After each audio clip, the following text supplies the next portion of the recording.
Hello, everyone. Welcome back to the Laboratory of Mayhem. And today we're going to be discussing sewing custom clothes for action figures. My least favorite part of making an action figure. Some things, when you create them, just bring you incredible joy. I really love sculpting. I love painting. I love fashioning things, like making things that you can pick up and hold and accessorize and things like that. I do not like sewing one bit. I have yet to have an experience in all the years that I've been doing this. As I sit down to start sewing something disastrous always goes wrong, and I usually have to start over again. But I've gotten better over the years, and I'd like to help out any beginners going into this to avoid some of the pitfalls that I've run into. So a little background, I didn't get into making 6-scale clothing first. I did American Girl doll. My daughter came home from Girl Scouts, and all the other girls had American Girl dolls. I had never heard of American Girl doll, but I soon found out exactly what it was and how expensive they were. Not just the dolls themselves, but the accessories and the clothing. So having a background in construction and making all kinds of different things for displays and whatnot, making furniture was pretty easy. But then I saw the prices of the clothing outfits that came along with the American Girl dolls you could buy separately. And when I realized that an outfit for an 18-inch doll was the same price of clothes I was buying for myself, I said, there's got to be a way around this. There's got to be a way that I can do some of these things. So I set out into a process about how to make this. So the first thing I did was I went to Walmart, where they have it's a knockoff brand of American Girl doll. I think it's whatever it's called, My Life or something like that. Which my daughter informed me do not exactly fit American Girl dolls. But it gave me an idea. So what I did was I got some of these cheap outfits. That way I didn't feel so guilty about destroying it. I dissected it and figured out how to make a pattern, modify it a little bit so it would fit on the American Girl doll, which the proportions are a little bit different. So I figured the same thing would work in 6-scale, which it does to some extent. Okay, so we want to discuss the basics of starting off your project. Okay, if this is your first time sewing things, I highly recommend that you start off small, you start off simple, and you practice a lot, because there's a lot of things that go along with this that are going to be very difficult and very frustrating. Unless you're a natural, which I certainly am not, was not, and I'm still struggling with this to make my way around a sewing machine and uh, the whole process about doing this. But I've learned a lot. I also found that there were very few resources out there for a 6-scale tailoring, and it was going to be pretty much like learn as you go. So I'm hoping to remedy some of that with this little series of tutorials that I'm going to do. Today, all we're going to concentrate on is the selection process. We want to look at things about what it is that you want to do, what kind of project you want to do, what will be within your capabilities as a new customizer to this, and how to execute those things. Okay, so today we're going to be looking at what is the project, how do you want it to look, what kind of fabric you want to use, the tools you're going to need, how to make a pattern, and the order of operations that you do things, which is very important. Okay, so let's say we want to do an outfit like this. Okay, this is just a basic prison outfit that I made. Okay, so obviously it doesn't have to look very fashionable or form-fitting. Okay, but there are some things that you do when making something simple that you will do when you're making something more complex. So the first step that we're going to look at is just going to be the pants, because that's going to be the easiest place to start. The shirts and things like that are going to be a little bit more complex, take a little bit more of a learning curve with it. Okay, but we're just going to look at these pants. So the first thing you want to do is you want to decide what kind of project it is that you're going to make. This is pretty simple because it's just generic. Okay, it doesn't have to be anything really fancy. The first thing that you have to look at is the fabric. Okay, in 6 scale, if you were to buy a piece of fabric that you would wear yourself, chances are it's going to be very, very thick and very heavy. And you don't necessarily want that because this is going to be a little bit different. This is going to be something that's more along the lines of it has to be smaller, thinner, and lay correctly. Okay, so you want to find a thin fabric, but not so thin that you can see through it because obviously that will create other problems. Also, I prefer working in 100% cotton. I find it lays better. I find that it will hold a seam better when you press it with an iron. When you get something like a synthetic, it usually doesn't hold that as well, holds that seam as well, and it gets a little bit hard to find out how things are supposed to line up when you're pressing it to create a crease so you can just follow along and stitch it. It doesn't necessarily hold the same, and also the seams tend to be a little puffier when you're using a synthetic, so it doesn't look natural. It doesn't look like it falls right. That's why I prefer 100% cotton. So you're going to have to decide what it is that you want and how thick you want. And the type of fabric that you use is going to depend greatly on what kind of tools you're using along with this. Okay, so say we're going to start off with something like this. Okay, this is just a basic cotton solid. Okay, and at a fabric store, fabric counter, sir, there are department stores that carry like Walmart. In some of the super Walmarts have uh, fabric counters that you can go to. There are also places like Joann Fabrics. Hobby Lobby also has a selection of fabrics. I typically go to Joann Fabrics. They usually have pretty good coupons that you can use because anything that you want to save yourself some cash, that's a good idea. Because again, the whole reason for doing a lot of this stuff is number one, it doesn't exist if you don't create it yourself. Number two, it can be very expensive if you buy it already pre-made. So if you have time on your hands and you want to try doing this, it's going to give you a lot of opportunities that you can make things on your own. Like I have the intention of making a bunch of henchmen action figures to go along with the superheroes that I have. Okay, but back to the project at hand. So with this, we decided on a thin cotton fabric uh, solid that for this you needed less than a quarter of a yard. I would, however, recommend buying more, even up to a full yard, because you're probably going to make some mistakes along the way. So once you decide how this is going to look, now what I mean by that, these pants aren't necessarily form-fitting. They don't have to look good. They're just sort of supposed to be baggy and kind of, generic looking, which is a great place to start. If you're going to be using things like trying to make a pair of jeans or a more complex pair of pants that has pockets or anything like that, that's going to be a little bit different story. But for this job is a great place to start and is what we're going to look at. Underneath this is also a t-shirt. And this is made out of an actual t-shirt, which we're going to get into in a little bit as we discuss the differences in the fabric. When you're making a pattern, sometimes the easiest thing to do if you're a beginner is go on eBay, buy yourself a pair of pants, get a seam ripper, slowly and carefully if you can't see, get a pair of magnifying glasses or something that's really going to help you zoom in on that so you're not tearing the fabric.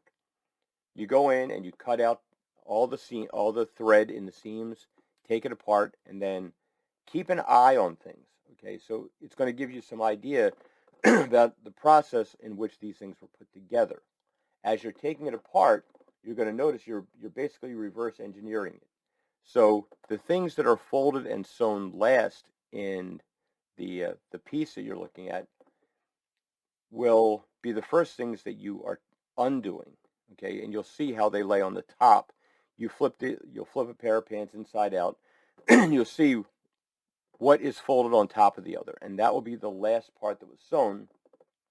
So that should be the first part that you start disassembling it with. I also recommend taking pictures along the way. Take your cell phone. When I first started doing this, I had to use a digital camera because cell phone camera technology just wasn't there. So I would use a digital camera and I would take pictures of how it looked so I could remember what the order of operations was in terms of what was going to be sewn first and what was going to be sewn last. Because some things have to fold over on one another and it has to be stitched that way or else it's going to look pretty crappy. You have to understand that the more layers inside of a garment, if you will, for a 6-scale figure, the more folds and the more layers are going to give it a bulgy appearance. And when you're talking about 6-scale, it's going to make a big difference. It's really going to look unnatural. And that what we're looking for is a more natural look. When I'm using a light colored fabric, I'll typically just use a regular pencil to draw my pattern. Once I've taken the pattern apart and I lay it down, I'm going to press it with an iron to flatten it all out. There will be some distortion in the piece itself because as it's been sewn, it's going to stretch some of the fabric and it won't be exactly like the pattern, so you're going to have to kind of guess that a little bit. And it will take you some trial and error to get something that works. Another thing to consider as well, so when you get your trial pair of pants, we'll say, try them on the figure that you're going to use, okay? Because not all figures are the same. For example, this body here is a basic style True Type body, True Type clone from Hot Toys. And it's a little bit different than, say, this one here, which is a Coup model, okay? It's a little bit taller, a little bit thinner, and has a more muscular sculpture than this one. The thickness of the weight on the basic model, the smaller model, is actually thicker than the waist on the taller model. So this is going to make a difference when you put the clothes, the pants, on the figure, because you're going to have to decide, like, how big the waist is going to be, if it's going to be baggy, if it's going to be tight fitting. So you're going to want to keep that in mind. If you're making an exact copy of these pants, you want it to fit the figure that you're going to use it on. So if it doesn't quite fit, you're going to have to make some adjustments, okay, which is not that hard, but it'll just give you a little bit of awareness about what you have to do. Okay, the next thing you're going to look at, so we've decided the project we're going to do, the look of it, and what figure we're going to put it on. We've also looked at the fabric. And this is going to come into play because how you mark out the pattern once you make it.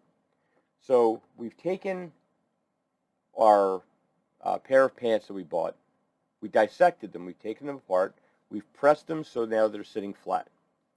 I generally use just a piece of printer paper to make my patterns, and I clearly mark them about what they are, what they're for, and when I made them. Because before you know it, you're going to be doing this a lot, and you're going to have multiple patterns of pants, and they don't all necessarily fit the same way if you're not making them at the same time. So you want to keep that in mind as well. Once I take my paper, I will trace out the pattern of the pants on the pattern on the paper, and then I cut out the paper. I then take the paper and I will lay it against the fabric, pressing out your fabric because the less folds and creases you have in it, it's going to make the cutting out the pattern more accurate. Okay. Once you're done that, and depending upon what it is that you're using, what kind of fabric you're using, is going to determine what you need to trace the pattern on there. If it's a light color, I'll use a regular pencil. However, if it's a darker fabric, you want to get yourself one of these chalk marking pencils, okay? Try it out first on a piece of the fabric so you get a feel for how you have to pull the pencil along on your project. If you try pushing, it's very possible and very likely that you're going to bunch up the fabric and you won't get an accurate line. So you want to press it, you want to lay it down, and you want to carefully mark this by lightly pulling across, getting your line there. Lay out your pieces. Keep in mind that your fabric choices are going to have some qualities to them. There's what we call a right side or a wrong side. You want to be using whatever side is going to look the best. Sometimes it'll have a shine to it on one side and not the other. And just decide which one you want to use, because there's not necessarily a right or wrong. It's just a preference. But you want to make sure that they match. Also, you want to make sure that when you put your pattern down, you're going all in the same direction. Okay? So the grain of this fabric is running this way. It's not going to look good if I have one pant leg going down this way, but another pant leg with the grain going the opposite way. It's going to look very strange when you put it on. Something will just look off. So this is what I did here, where I traced out everything on my pattern. Also, keep in mind, when you put down your pattern piece, one is going to have to be facing one way, and one's going to have to be facing the other way. If not, you're going to have a wrong side and a right side on the fabric, and you don't want that, because, again, it will look kind of strange. Okay, so this is what we start off with here. That's how it looks once you trace on the your outline. Okay, then you want to decide how to cut it. I recommend getting yourself a good pair of scissors that are nice and sharp. Do not let anybody else cut anything with these other than fabric, because they will dull them very quickly, and they're kind of expensive. So sort of keep these under lock and key, and don't let anybody else play with them. Okay, scissors are an option. However, not necessarily the fastest. If you're doing something like this that has a lot of straight lines, you can use a cutting wheel. So you get yourself a cutting board, you take this thing, you pull down on the little lever. It's got a nice sharp blade. Be careful, because it will cut you. It is very sharp. You take this and you place it down, and you run it down over your lines, and it will cut very nicely in one smooth stroke, rather than trying to sit there and cut with scissors. We're going to get into that on the next video, when we actually get into the making of the project itself. You're probably going to need, you're definitely going to need a thread. Again, I prefer to use a better quality thread. There are cheaper versions out there that you can get. However, when you do them, sometimes the cheaper thread can sort of catch on the fabric and pull it. It can also kind of bind up a little bit as you do this, and you don't want that, like, catching, and you're stitching along, and all of a sudden you get this big clump underneath the needle. It's very frustrating. It's very annoying, and save yourself some stress, because, again, for me at least, this tends to be the most stressful part of making the project. Now, once you get your pieces cut out, you have to decide where you're going to want the thicker closure seam and how you're going to connect them. These pants here are just a simple elastic waistband, which is pretty easy. Your other options are using snaps, very small snaps. There's a number 4 snap that works very well with 6 scale. It's a little big, but you're really not going to find too much smaller than that. And the smaller the number, the larger the snap. So I don't know if they make a number 5 size snap, but I haven't been able to find one. But there are some places out there that have accessories like this that are specifically for, doll clothes making. Yes, I know they're action figures, but sometimes we get a little crossover. Okay, once you have this cut out, you're going to want to decide where you're going to want, what is going to be your method of closing the waist off so that it fits. Are you going to be using a snap, or are you going to be using elastic, or are you going to be using Velcro? Depending upon the project, it's going to have tremendous importance. If you're outfit has like a fly front, like a pair of jeans, and you're working with denim, denim tends to be more thick, even when you get a thin, more properly scaled fabric. In the front, it's going to be very thick when you put that snap on because you have to fold the fabric over about 3 times when you put that in. Keep that in mind, or else you'll have this thing with the closure has this big bulge right here by the navel.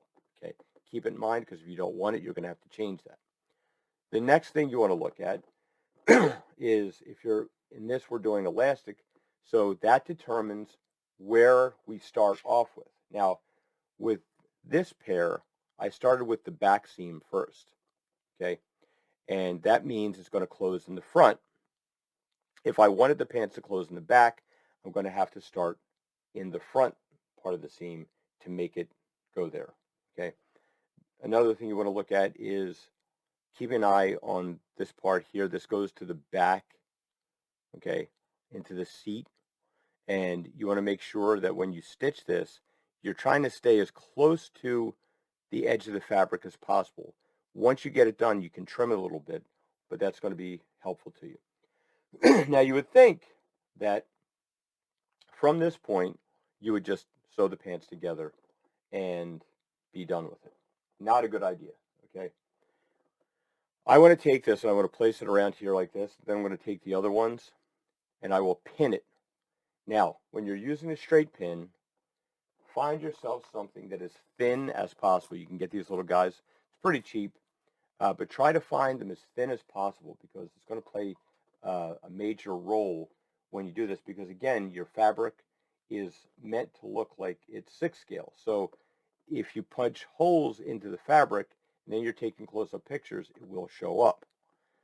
What I do is I'll take this and I'll hand stitch it on just with a couple loops to get an idea about where my my closure is going to fall. And then once I get that, I will mark it and then pull it off and then stitch with the sewing machine.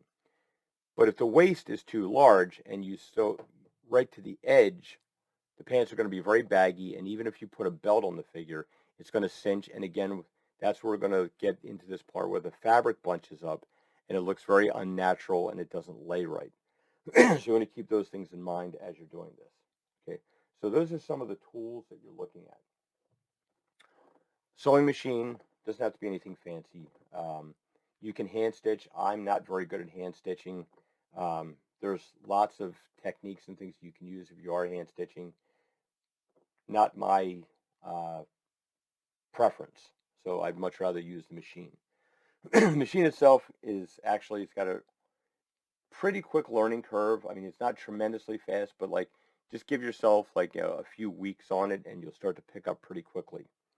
An iron is something else you're going to need to press these things down with before you stitch something out. Like in this one here, this is going to be, these are going to be held together with a snap. However, if you're doing something that's just going to be elastic, you would have to press this down and then stitch across the top seam to go there. Now, what I mean by the layering that you have to do and the order of operations.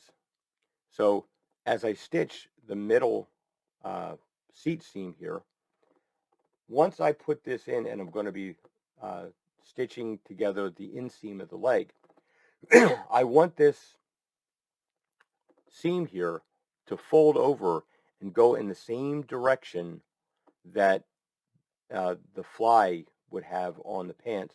That way it's not in competition, it's not bulging up in the middle between the legs, which again is going to throw off the look of your garment. Okay, so this is what you're starting off with when you get this idea that you want to create some clothing for your 6 scale figure. Sit down and plan it out. Figure out what it is that you're trying to make ahead of time. Decide on the color, all those things that you're going to need ahead of time. You may need snaps. You may need fake buttons to sew on. You may need some elastic. You may need some small Velcro. All these things that you want to keep an eye on as you plan out your project, you've got everything there. because there's nothing worse than having to stop and run back to a fabric store because you forgot one thing. Fortunately, a lot of this stuff with one purchase can be used over and over and over again. Okay. Your fabric, good pair of scissors, pack of needles, some good quality thread. Use your cutting wheel, snaps, sewing machine, and plan this out. Okay, so if you're going to be making something like this, which is what we're going to start with in the next video, I'm going to walk you through the whole process about how to make these from start to finish. Once you get it done, you'll have your start with how to do this. Okay, so I will put a list of some of these items down below with my preference on what it is that I like to use for these things. Take your time. Do not be surprised if you get frustrated, and don't be too upset. You can always start over. Yeah, I know it's annoying. It's very, very frustrating, and you do get to a point if you make a mistake on this, you're going to look at this and say, you know what? It's a lot easier for me to just start over, trace out the pattern again, rather than trying to remove stitches of things that have been sewn many, many times over. Okay, so those are the things you want to do. Okay, thinking about like your project, how you want it to look, the tools you're going to need, what kind of garment you're trying to make, and how that lays. That's going to be important, again, with the order of operations, what seams get sewn first and how they lay over another seam that may come into play with it. Okay, so I look forward to sharing what knowledge I've gained from my own many, many mistakes over the years of doing this, and that should be dropping tomorrow. So this will be number 1. Tomorrow will be number 2, going into the pants. After that, I'm going to do a basic shirt. Then I'm going to do a t-shirt, okay, because this is also another thing that kind of plays in with the fabric choice.